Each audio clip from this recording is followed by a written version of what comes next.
Hi everyone, Small here, back at it with another operator review. And this time we are diving into the 6-star limited operator Lappland the Decadenza, or Lappland Altar if you prefer. In her new look, Lappland has taken on the mech accord caster role, the same as Golden Glow. Naturally, that means a lot of comparisons are coming, especially since both have those sweet global range skills. So, in this video we are gonna break down where each of these operators really shines and help you pick the best one for any given stage. Alright, let's jump in and see what Hyperglyph has cooked up for Lappland Altar.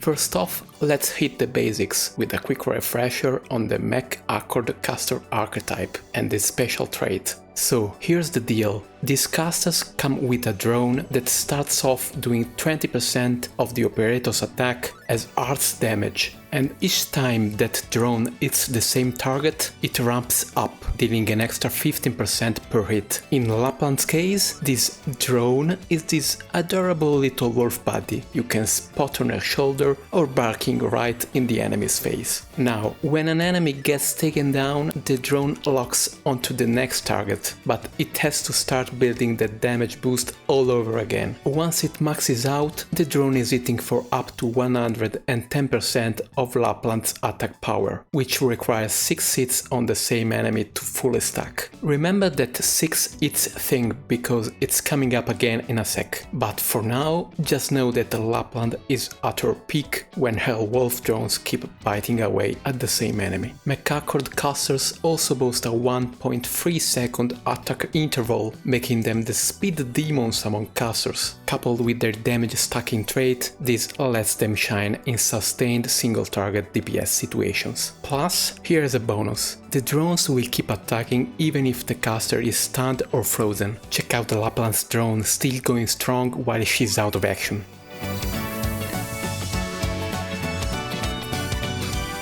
Alright, we've got the mech accord basics down. Now let's get into Lappland's talents. First up, talent 1. Lappland gets a new buff every 20 seconds she's out on the field, stacking up to 3 times. Here is the breakdown.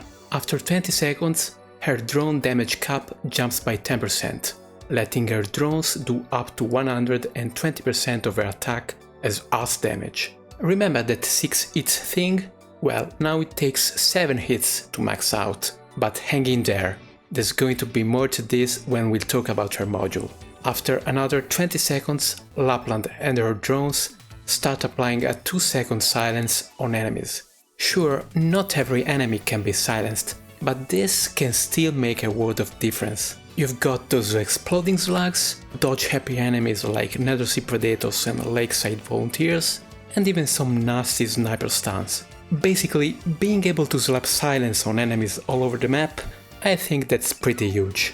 Finally, after 60 seconds on the field, she gains an extra drone, cranking up her DPS. But remember, she needs to stay out there for a full minute to reach max potential. When comparing her to Golden Glow, this factor is key. Lappland's damage potential might beat out Golden Glow's at full power, but she has to survive that whole 60 seconds first. Not a given, especially in tougher, high-hand stages. Oh, and these buffs can kick in even mid-skill, so if you see a new wolf dashing to the enemy during a skill activation, that means her first talent is fully stacked. One last thing on this talent, at potential 5, each buff takes 16 seconds instead of 20. Maybe not game changing, but those extra copies actually make a difference here. Alright, let's talk about Lappland's second talent. And I'll be real with you, it's a bit of a letdown. This talent gives Syracuse operators an extra 5 initial skill points, or 6 if you've got her at potential 3, and that's it. The only other 6-star Syracuse operators are Suzerain, Suzumam, Angelina, Penance and Vigil. And heads up, Texas doesn't count here, since she's considered a Penguin logistics operator, so she's out of luck on this one. Honestly, a lot of these Syracuse operators either don't benefit much from a few extra skill points, or they're not exactly the stars of the show. Suzerain is probably the most notable here, but she already has a specific module to speed up her skill charge. Now, Penance might appreciate the boost on her skill 3 since it charges by taking hits, so those points could help her get rolling faster. And maybe there's a case for Suzumam too, but I leave that up to the theory crafters to figure out. At the end of the day, this talent mostly just means 5 or 6 starting skill points for Lappland Halter herself, which is nice to have, but honestly kinda underwhelming for a world talent. Since we are already on the topic of talents, let's dive into Lappland Halter's X module. At level 1, this module boosts her drone's initial damage to 35% of her attack, up from the standard 20%. That means to hit the max damage, 120% of her attack, you only need 6 attacks instead of 7, so we are back to that magic number, 6, love it. At levels 2 and 3, the module adds an attack speed buff for all Syracuse operators, after they activate their skill for the first time. The only requirement is that Lappland is in the squad, even if she's not deployed. I've seen a few other translations on this, with one saying the buff only lasts during the first skill activation. From testing it with Penance, it seems like the buff sticks around, but maybe that's just my wishful thinking. Now, since Lappland Halter is a mecha code caster, she's all about attack speed to stack her traits attack buffs, so this module really works for her. Besides Lappland, I would say Penance, Suzerain skill 2 and maybe Angelina would also get a lot out of this attack speed boost. Overall, this module is a solid damage boost for Lappland, giving her roughly 9% more damage on her skill 3. Check out this quick clip showcasing the module against Patriot.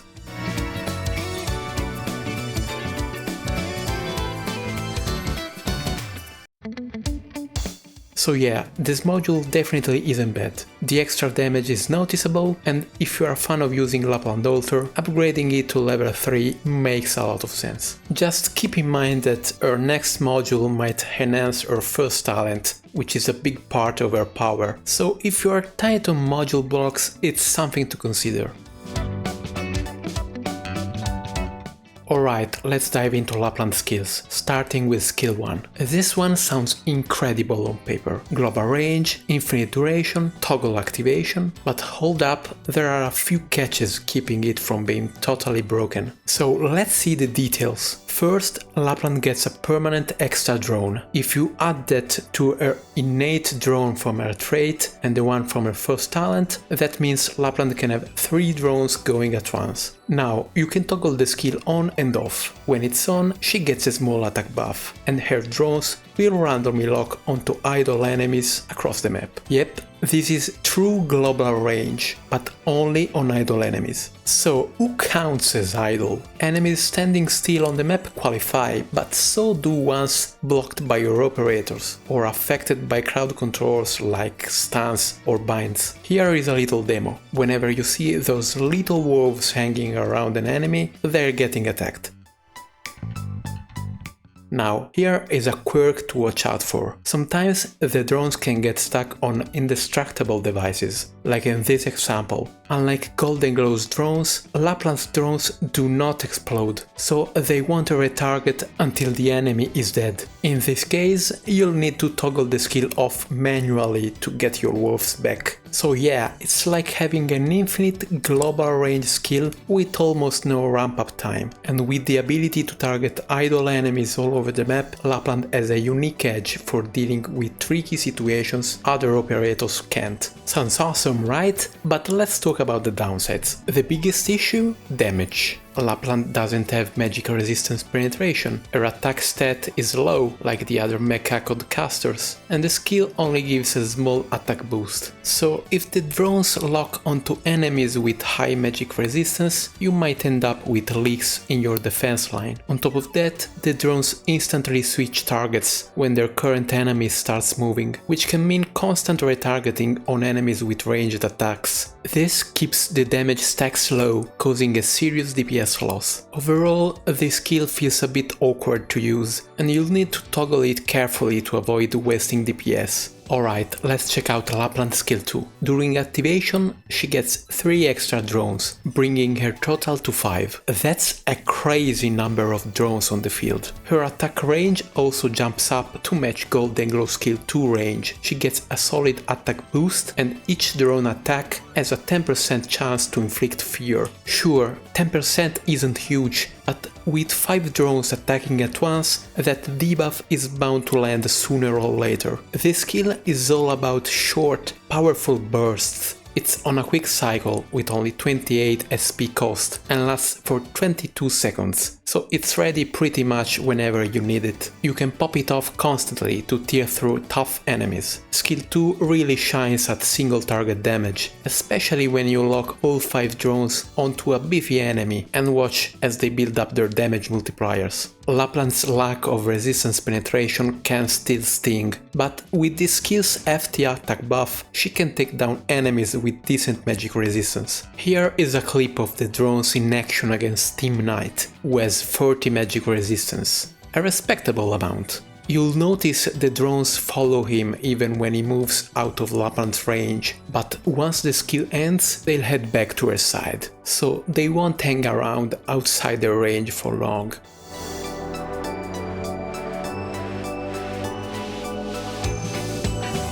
Now, when magic resistance gets too high, she'll struggle compared to some other options. In that case, bring someone like Logos, whose skill 2 can cut right through their resistance. One other thing, this skill, and the Mechacod archetype in general, doesn't do well against large enemy swarms. Every time an enemy dies, the drone has to switch targets and ramp up its damage from scratch. Definitely not ideal. For those situations, a dedicated AoE caster with better crowd control would be a better pick. Overall, skill 2 is solid if you decide to build around it, but if you're looking for the priority skill to max first, you'll want to focus on skill 3, which is up next. Now we are on to Lappland's main event, skill 3. This is her ultimate move and it's loaded. When you activate it, Lappland gets 2 extra drones, bringing her total to 4 if her first talent is fully stacked. It also adds a nice attack boost, and when you pop the skill, the wolf drones scatter out to hunt down the nearest enemies, hitting them with a 3-second fear effect. The wolves take a little time to move to new targets, but honestly it doesn't bother me too much. They also slow down enemy movement speed and deal solid arts damage every second to anyone nearby. And when there's nothing left to hunt, they'll roam around, ready to pounce on new prey. A perfect predator vibe. Like with skill 2, once the skill ends, the drones return to Lappland, so you won't get any out of range hits afterward. This skill is as powerful as it sounds. Global range, crazy crowd control with fear and slow effects, strong AoE damage, and that stackable ramp up. And don't forget about silence. It spreads across the map, neutralizing abilities and making your team's job a whole lot easier. And unlike Golden Glow, who stops attacking when using her skill 3, Lappland keeps her attacks going while her wolves are wreaking havoc. The damage here is wild, especially against enemies with low magic resistance. They get obliterated in seconds. And unlike skill 2, which can struggle with large waves, here the crowd control and AoE damage make her a real alternative to pure AoE casters. The only catch is that targeting isn't super reliable, but more on that in a bit. The skill also has a nice duration, 40 seconds, a full 10 seconds more than Golden Glow's skill 3. The trade-off? A 54-second cooldown, so there's a bit of a wait before you can fire it up again. Golden Glow skill 3, by comparison, has just a 35 skill point cost, so you can spam it more often. Still, thanks to the skill point boost from Lappland's second talent, you only need around 8 or 9 seconds to get this skill ready after deploying her, making it perfect for heli drop situations. Bottom line, the skill has it all. So, the big question, which is better, Lappland skill 3 or Golden Glow skill 3? I'm going to break them down side by side, so you can see where each one shines. First up, Lappland skill 3 is an absolute powerhouse, with great crowd control, but it does have its quirks. The long cooldown, some lost time when the wolves are repositioning, and unpredictable targeting can be tricky to manage. Golden Glow skill 3 on the other hand is less deadly, but has a much quicker skill cycle, meaning it's basically ready whenever you need it. Plus, she has resistance penetration, which really helps against those tougher enemies. And let's not forget, she doesn't need to be on the field for a full minute to really get rolling, unlike Lappland. If you're watching a comparison between the two, check Lappland's drone count. If she's got 4 wolves, it means she has been on the field for a whole minute, which may be a bit unfair to Golden Glow, who's ready from the get-go. Golden Glow's targeting is also a lot more considerate, let's say. Her drones prioritize enemies close to the blue boxes, so they're less likely to let anyone sneak through. Lappland's wolves, on the other hand, don't seem to care if a sneaky enemy is headed straight for the blue box. That's your problem, not theirs. They just keep gnawing at whatever's caught their eye across the map. And since they don't retarget until their enemy is down, it's not great if you need quick repositioning. Golden Glow's drones, however, explode and retarget, which means they're more likely to intercept sneaky enemies and prevent leaks. All that said, I want to make this clear. Lappland's raw power usually outshines Golden Glow's in daily content, even without resistance penetration. But Golden Glow's reliable targeting and quick cooldown can make her a safer choice in some scenarios. Lastly, attack speed buffs in integrated strategy benefit both of them, given that their drones ramp up with each hit. But here's a twist. While Lappland's drone AoE attack interval is fixed at 1 second, Golden Glow's drones explode faster with increased attack speed, making her damage skyrocket. Plus, once her new module drops, her explosion rate will likely increase even more. If you're aiming for that dream integrated strategy run, Golden Glow paired with the Golden Chalice might be just what you're looking for. Alright, time to wrap things up. After seeing all that Lappland Alter brings to the table, it's safe to say she's a seriously impressive operator, especially with that skill 3. I definitely recommend pulling for her. Her global range alone makes her a standout, handling high priority threats across the map without putting your operators at risk, and easing the pressure on your defensive line. Even Wishadel can't always match this utility, so don't underestimate the game-changing value of global range. But there's more. Lappland's idle targeting is a one-of-a-kind in Arknights, giving her a unique edge. Features like these can be game changers, and who knows, there may come a time when you'll regret not pulling for the only caster with idle targeting in the game. And her utility doesn't stop there. Lappland offers plenty of control with silence, fear, and movement speed debuffs, making her a strong candidate in today's meta, where flexibility often sets the top-tier operators apart. Add to this that she's a limited operator, so this might be the best opportunity to grab her. And let's be honest, Lappland has long been an OG fan favorite, and for those of you who are die-hard fans, you'd probably pull for her even if she were given Crown Slayer's kit. So if that's you, don't waste any more time deciding. Lappland Alter is calling. But maybe you're wondering, I already have Golden Glow as a global caster, so do I really need Lappland? Well, as we covered earlier, Lappland's strengths generally outshine Golden Glow in most everyday content, and yet this doesn't necessarily mean you should spend your hard-earned cash for Lappland. After all, it's like upgrading your smartphone each year. Sure, the new one may be slightly better, but is it really worth it? So let me give you a straightforward answer to that question. Yes, you should pull for Lappland even if you already have Golden Glow. Think about it this way. In most cases, bringing two operators with similar skills or roles isn't practical. Take Silverrush and Mwenar for example. Both excel at quickly taking out enemies in one area, but deploying both can be redundant. If Mwenar alone can handle a cluster of foes, adding Silverrush doesn't bring much extra value. But global range operators are different. They're flexible about where they're deployed and aren't tied to just one spot or set of enemies. If the threats in Area A are gone, a global range operator's drone can switch to Area B and keep contributing. Plus, alternating the skills of two global casters like Lappland and Golden Glow can give you near constant map-wide coverage, which is pretty amazing. Now, this may sound like the usual just use both advice, often tossed around when one operator gets overshadowed by another, but here just use both actually works. You could bring Lappland or Golden Glow depending on what the stage demands, or bring both to cover each other's gaps, and to show just how effective this can be, I wrap things up by showing some integrated strategy highlights, with both Lappland and Golden Glow in action, proving this isn't just theoretical.